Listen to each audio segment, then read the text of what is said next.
비만 치료제 시장이 최근에 아주 커지고 있죠. 따라서 미국 당뇨병 학회 위상도 같이 높아지고 있다. 중요한 거는 이번에 비만 치료제 시장을 이끌고 있는 노보노디스크, 그 다음에 일라이릴리도 중요한 임상 결과를 발표하게 되겠습니다. 자, 한국 업체들로서는 그동안 연구개발한 결과에 대해서 발표할 계획입니다. 자, 하나하나 좀 자세하게 살펴볼까요? 한미약품 같은 경우에는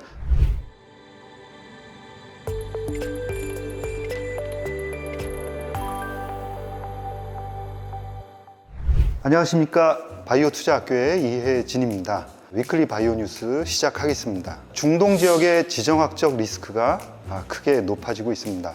전쟁 그리고 분쟁은 어떤 이유로도 용납될 수 없는 거죠. 대화와 타협으로 해결하기를 진심으로 바랍니다. 이번 중동 지역 분쟁은 특히 이란이 섞여 있기 때문에 유가의 변동폭이 컸습니다. 그래서 유가는 물가와 연동돼 있고 물가는 또 하반기에 기대하고 있는 금리 인하와 물려 있기 때문에 지난 주말에는 바이오 시장이 크게 놀란 그런 모습도 나타났습니다. 이렇게 시장이 급락을 하거나 위기가 왔을 때 포트폴리오 관리가 굉장히 어려운데요.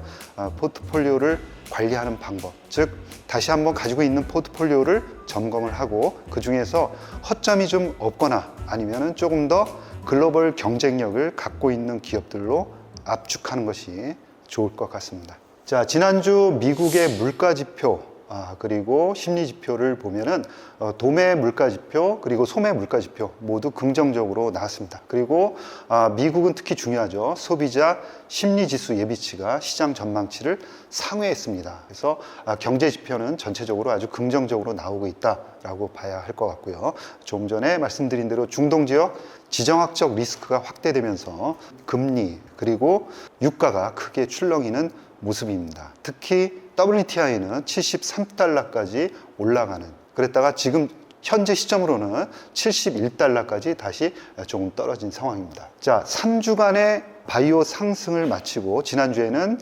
바이오가 마이너스 1.1% 하락하는 모습을 보였습니다. 지난 주초 그리고 주중까지는 강세를 보였지만 지난주 후반으로 들어서면서 전쟁의 리스크가 반영되었다라고 볼 수가 있습니다. 대부분의 지표들은 비슷한 흐름을 나타내고 있습니다. 바이오뿐만이 아니라 대부분의 지표들이 하락하는 그런 모습을 보이고 있고요. 제약바이오, 코스닥 제약지수 같은 경우에는 지난주에 상당히 긍정적인 모습을 보였습니다. 그러나 특히 금요일에 바이오 전쟁의 리스크가 반영되면서 금요일 하루 크게 떨어졌습니다. 따라서 다소 아쉬운 모습을 나타냈다라고 생각을 하고요.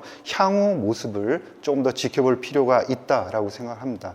향후 유가, 지정학적 리스크에 따른 유가가 상당히 중요한 영향을 미칠 수 있다라고 생각을 합니다. 자, 파트 2 이슈 포커스입니다.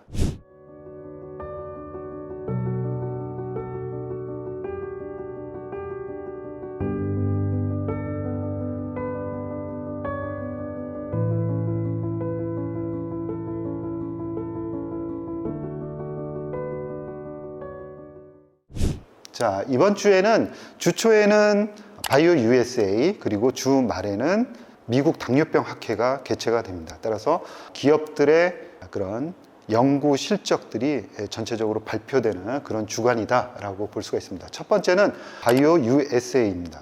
미국 보스턴에서 개최가 되고요. 현지 시간으로 6월 16일부터 19일까지 개최가 됩니다. 70개국 1,600개 기업이 참여를 하고요. 2만 명의 전문가가 참석하는 최대 규모의 박람회다라고 볼 수가 있고요.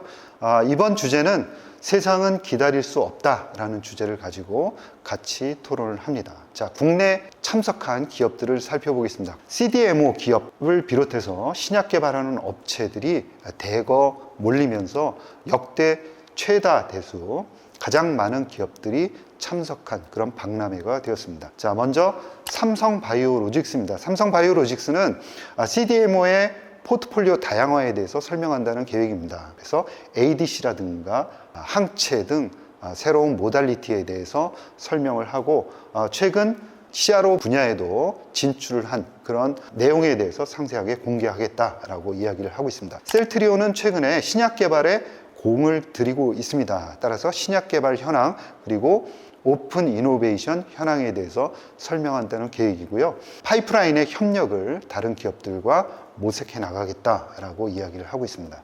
SK바이오팜은 단독 부스를 마련을 했습니다. 그래서 뇌전증 치료제인 세노바메이트의 글로벌 확장 전략을 공유하겠다라고 이야기를 하고 있고요. ABL 바이오 같은 경우에는 최근에 퇴행성 뇌질환의 핵심 기술로 떠오르고 있는 그랩바디 B 그리고 이중항체 면역 항암제죠. 그랩바디 T에 대한 추가적인 기술 수출을 노리겠다라고 이야기를 하고 있습니다. ST팜 같은 경우에는 유전자 치료제의 구성 요소인 싱글 가이드 RNA의 합성 기술을 선보이고요. 가지고 있는 파이프라인인 HIV 치료제인 404 그리고 진행성 고형암을 대상으로 하는 1002에 대해서 알린다는 계획입니다. 다음은 에이프릴 바이오입니다. 에이프릴 바이오는 사파라는 플랫폼 기술을 가지고 있습니다. 이 사파 플랫폼을 조금 더 개선한 리맵에 기반한 다중 타겟 파이프라인을 소개하고 기술 이전과 공동 개발 계획을 논의하겠다라고 이야기를 하고 있습니다. 올릭스 같은 경우에는 기존의 일라이 릴리와 또 로레알에 대한 기술 이전을 발표를 했었는데요. 추가적인 기술 협력 가능성을 모색하겠다라고 이야기를 하고 있고요. 이번에 중점을 두고 있는 기술에 대한 그런 알릴 부분은 간락 플랫폼, 그 다음에 중추신경계를 타겟팅하는 플랫폼 기술에 대해서 집중적으로 협력을 모색하겠다라고 이야기를 하고 있습니다. 자, 마지막으로 나이백입니다. 나이백은 약물 전달 플랫폼인 펩타델과 최근에 관심이 상당히 많아지고 있는 줄기세포를 활성화하는 단백질 유사 펩타이드 기반한 근감소증 치료제 개발 성과를 발표를 하겠다라고 이야기를 하면서 비임상 그리고 전임상 데이터를 이번에 공개를 하고 협력을 모색하겠다라고 이야기를 하고 있습니다. 자, 다음으로는 미국 당뇨병 학회입니다. 미국 당뇨병 학회는 오는 20일부터 23일 오는 한국 시간으로는 주말부터 개최가 되겠습니다. 세계 최대 규모의 당뇨병 학회이면서 11,000명의 그런 전문가들이 모여서 비만과 그리고 당뇨병에 대해서 논의하는 자리를 갖겠습니다. 이 비만 치료제 시장이 최근에 아주 커지고 있죠. 따라서 미국 당뇨병 학회의 위상도 같이 높아지고 있다라고 보시면 되겠습니다. 자, 중요한 거는 이번에 비만 치료제 시장을 이끌고 있는 노보노디스크, 그 다음에 일라이 릴리도 중요한 임상 결과를 발표하게 되겠습니다. 먼저 노보노디스크를 보면은 카그리세마에 대해서 발표를 합니다. 여러분들이 잘 알고 계시는 위고비와 최근에 관심도가 아주 높아지고 있는 아밀린 수용체 작용제를 병용하는 그런 물질의 임상 3상 결과를 발표할 예정입니다. 일라이 릴리는 기존에 가지고 있는 티르제파티드, 레타트루타이드, 그 다음에 최근에 관심이 많아지고 있는 경구용 치료제죠. 오포글리프론에 대한 임상 결과를 발표합니다. 그리고 근손실을 방지한 비만 치료제 임상 2상이죠. 비마그루맙에 대한 결과도 발표한다는 계획입니다. 자, 한국 업체들로서는 한미약품, 그리고 펩트론, 일동제약의 자회사인 유노비아, 그리고 D&D 파마텍, 인벤티지 랩 등이 참여해서 그동안 연구 개발한 결과에 대해서 발표할 계획입니다. 자, 하나하나 좀 자세하게 살펴볼까요? 한미약품 같은 경우에는 특히 두 가지 임상 결과에 대해서 발표할 계획입니다. 첫 번째는 HM1527호. 이 약물은 내년에 처음으로 발매하게 될 한국형 비만 치료제 이후에 차세대 약물로서 비만 치료제로 개발하고 있는 물질입니다. 그런 만큼 기대감도 상당히 높다라고 봐야 되는데요. 이번에 초록을 통해서 발표한 내용을 잠시 살펴보면 29일차의 체중 감소가 2.1%였습니다. 다소 아쉬운 결과가 나왔어요. 그래서 어느 정도 속도냐 그러면 세마글루타이드 위고비가 약 4주 비슷하죠. 4주 차에 평균 2%의 체중 감소를 나타냈습니다. 그리고 경쟁 약물인 티르제파티드, 젯바운드가 4주차에 평균 4% 이상의 체중 감소 효과를 나타냈고요. 특히 경구용 치료제인 오포글리프론 같은 경우에는 임상 1상에서 최대 5.4%의 체중 감소, 그리고 임상 이상에서는 3.2% 정도의 체중 감소 효과를 나타냈습니다. 따라서 경쟁 약물 대비해서는 다소 아쉬운 결과였다. 조금 더 시간이 지남에 따라서 치료 효과가 어떻게 나오는지 조금 더 시간을 두고 살펴봐야겠다라는 생각을 해봤고요. 두 번째, 기대가 상당히 높은 HM17321. 최근에 비만 치료제 시장에서 가장 관심이 높은 분야는 바로 근육 손실을 막으면서 체중을, 즉 지방만 감소시키는 그런 비만 치료제를 개발하는 겁니다. 따라서 한미약품의 17321도 관심이 많을 수밖에 없는데요.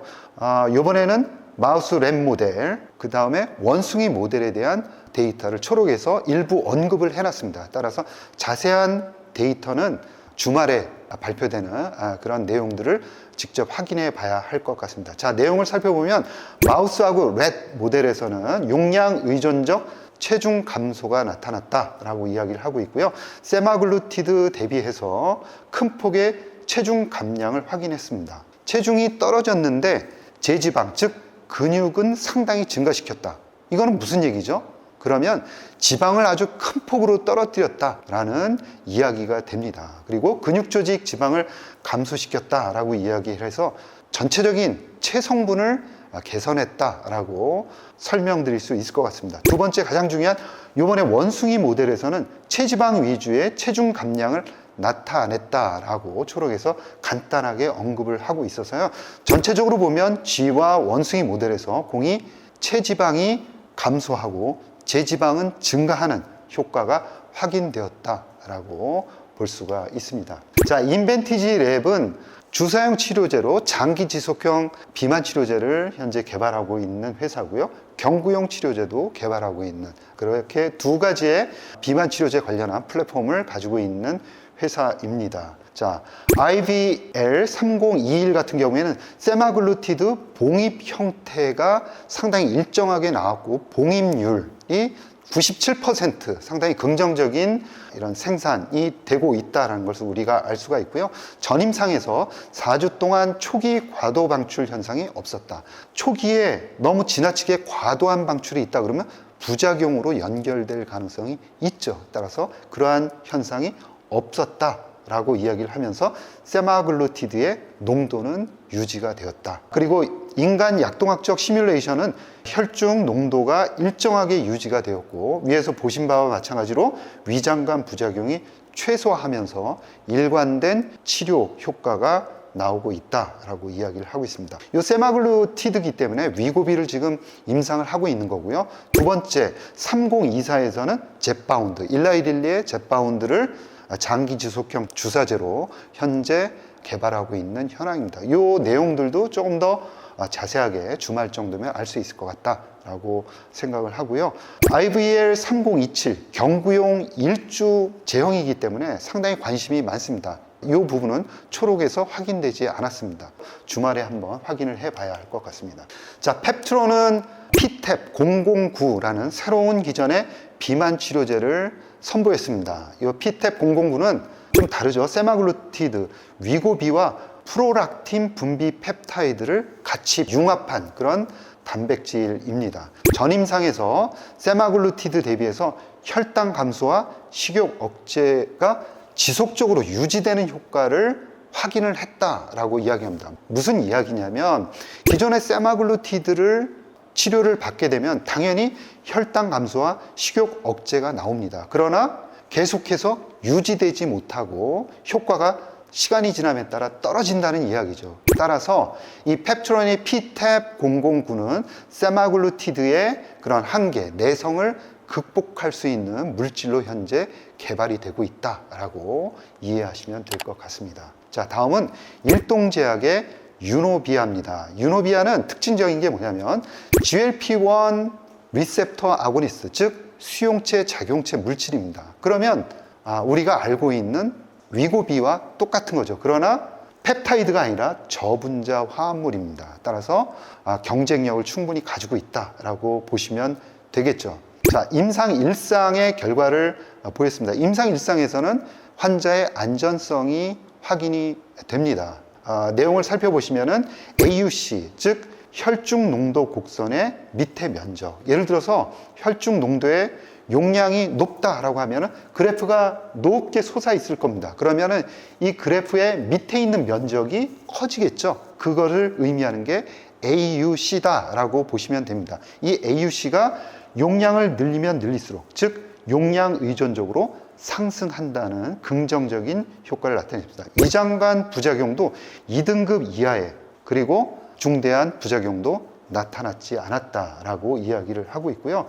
안전성은 확인이 됐기 때문에 향후에 임상을 통해서 체중 효과를 관찰할 필요가 있다라고 생각을 합니다. 자, 다음으로 위클리 스케줄에 대해서 말씀드리겠습니다. 자, 이번 주는 말씀드린 대로 주중에는 계속해서 바이오 USA의 임상 결과들이 발표될 그런 예정입니다. 그리고 주말로 가면은 미국 당뇨병 학회의 자세한 데이터들이 확인될 것으로 생각이 됩니다.